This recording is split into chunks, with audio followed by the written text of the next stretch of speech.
ஏற்கனவே எடப்பாடி பழனிசாமிக்கும் அண்ணாமலைக்கும் ஆகாது. நயினா நாகேந்திரனுக்கும் அண்ணாமலைக்கும் ஆகாது. நீ பெருசா நான் பெருசா அப்படிங்கிற போட்டி தான் இருந்து வந்துச்சு. இப்போ அதுக்கு ஏத்த மாதிரி தான் வேட்பாளர் பட்டியலும் வெளில வந்திருக்கு.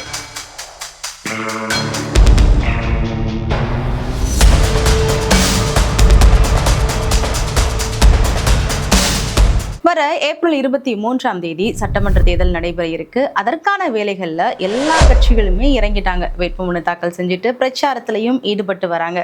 யார் 2026 சட்டமன்ற தேர்தலில் வெற்றி பெற போறது அப்படிங்கிற ஒரு போட்டியில எல்லாருமே ரொம்ப முனைப்போட ஓடிட்டு இருக்காங்கன்னே சொல்லலாம். அந்த மாதிரி தான் பாஜகவும் தன்னுடைய வேட்பாளர் பட்டியலை அறிவிச்சிருக்கு. இதுல முக்கியமான ஒரு விஷயம் என்ன அப்படின்னா, வேட்பாளர் பட்டியல்ல யாரெல்லாம் வருவாங்க அப்படின்னு எதிர்பார்த்துக்கிட்டு இருந்த இந்த சூழல்ல அவங்க பெயர் வெளியிடப்படல. அதாவது பாஜகவுக்கு 27 தொகுதிகள் ஒதுக்கப்பட்டுச்சு. இந்திய கூட்டணியில அதிமுக, பாமக, பாஜக மற்றும் பிற கட்சிகள் எல்லாம் இணைந்து இந்த கூட்டணி ஒரு மாபெரும் வெற்றி கூட்டணியாக வரும் அப்படியெல்லாம் மதுராந்தகத்துல அப்படி இப்படிலாம் பேசிட்டு இந்த கூட்டணியை அமைச்சிருக்காங்க. சரி, நீங்க என்னதான் பேசுங்க, தமிழ்நாட்டுல என்னைக்குமே தாமரை மலராது, பாஜக உள்ள வர முடியாது அப்படிங்கிற ஒரு போர்க்குடியோட தான் மற்ற கட்சிகள்லாம் வேலையை பார்த்துக்கிட்டு இருக்காங்க. சரி, அதெல்லாம் இருக்கட்டும். இப்போ பாஜகவுக்கு 27 தொகுதிகள் ஒதுக்குனாங்க இல்லையா? இந்த 27 தொகுதிகள்லையும் வேட்பாளர் பட்டியல் வெளியே வந்திருக்கு. அதாவது மயிலாப்பூர்ல தமிழிசை சவுந்தரராஜன், அவினாசியில எல் முருகன், சாத்தூர்ல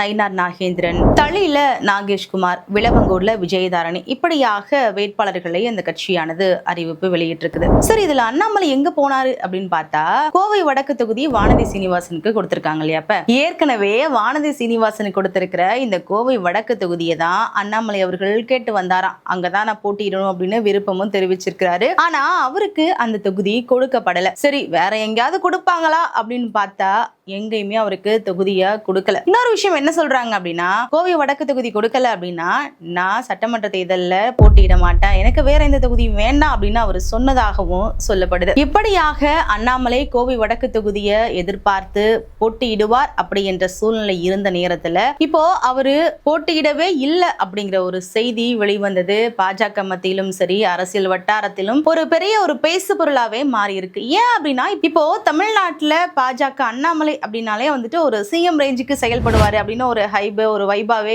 இருந்து வராது. இப்ப அண்ணாமலை பாத்தீங்க அப்படின்னா அவர் என்ன பேசினாலும் அது ஒரு பேசு பொருளாகவே மாறி வரும். அப்படி இருக்க இந்த சூழ்நிலையில பாத்தீங்கன்னா அண்ணாமலைக்கே சீட் கிடைக்கலையா அப்படிங்கிற மாதிரி கேள்விகளும் வந்திருக்கு. அது மட்டும் இல்லாம Amar Prasad Reddy, SG Surya, R Muralidharan, Vinoj P Selvam இவங்களுக்குமே வேட்பாளர்களாக அவங்க விருப்ப மனு கொடுத்தோம், அவங்களுக்கு சீட் கொடுக்கல அப்படின்னு சொல்லப்பட்டு வருது. இப்ப ஆர் முரளிதரன் என்ன பண்றாரு அப்படின்னா, தஞ்சாவூர் தொகுதியில் அவர் விருப்பம் கொடுத்தோம், அவருக்கு கொடுக்கப்படல. இன்னொரு விஷயம் என்னன்னா, கட்சியோட செயல்பாடை மீறி சுயேட்சை வேட்பாளராக மனு கொடுத்ததுனால அவர் கட்சியை விட்டு நீக்கப்பட்டார் அப்படிங்கிற தகவலும் வந்திருக்குது. வினோஜ் பி செல்வம் துறைமுகம் தொகுதியில விருப்பம் தெரிவிச்சிருக்காரு, அவருக்கும் சீட் கொடுக்கப்படல. ஏன்னா இந்த தொகுதி அதிமுகவுக்கு ஒதுக்கப்பட்டதுனால இவருக்கு அந்த இடம் கொடுக்கப்படல. அடுத்து எஸ்ஜி சூர்யா வேலுச்சேரி தொகுதியை கேட்டு விருப்பம் தெரிவிச்சிருக்காரு, அவருக்கும் அந்த தொகுதி கொடுக்கப்படல. அதுவும் என்ன காரணம் பாத்தீங்கன்னா, ஏடிஎம்கேக்கு அந்த தொகுதி ஒதுக்கப்பட்டிருக்கு. அமர் பிரசாத் ரெட்டிக்கும் ஒரு தள்ளி தொகுதி கேட்டிருக்க இந்த சூழ்நிலையில தான் நான் ஏற்கனவே சொன்ன மாதிரி டாக்டர் நாகேஷ்குமாருக்கு அந்த தொகுதி ஒதுக்கப்பட்டிருக்கு. இப்படியாக